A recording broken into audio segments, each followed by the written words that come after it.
Ош шаарындагы Алымбек Татка этнографиялык эс алуу багында ачык асман китепканасы ачылды. Мында кадимкидей эле китеп текчеси орнотулуп, ал жерге ар түрдүү мазмундагы китептер жайгаштырылган.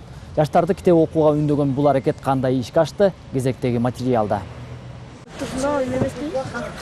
Шаардагы эс алуу багына ачык асман китепканасынын ачылганына 2 ай болду. Атайын орнотулган текчеде китептер кароосуз тура берет. Эс алганы келгендер ошол аймакта гана каалаган китебин алып окуса болот.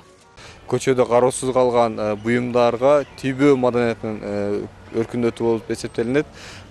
Бул жерге да ошол максатта койгонбуз. Бүгүнкү күндө бул атайын видео көзөмөлдөөчү аппараттар менен көзөмөлдөнүп турат. Уюштуруучулардын айтымында мында кызыктуу китептердин саны аз. Кээде окурмандар өзү каалаган китепти таппай калат. Ошондуктан айрым китептер талашка түшүп, уруксатсыз алып кеткен учурлар катталат. Азыркы учурда биз жерде 115 китеп турат. Себеп дегенде башкалар жоголуп кетүү коркунучунда жоголуп кетти деп эсептесек болот, бирок жоголуп кетти деп айтай турган болсок, жоголуп кетти деп эсептеген китептерибиз бүгүн кайра келип калып атат да. Биз күндө бул китептерди санап турабыз. Шаардагы китеп сүйүүчүлөр арасында Амантур да бар. Китепкананын ачылышы анын билимге умтулуусуна жол ачты. Күндө мен уш паркка келип, китепти окуп атам. Башка китептерди деле окудум.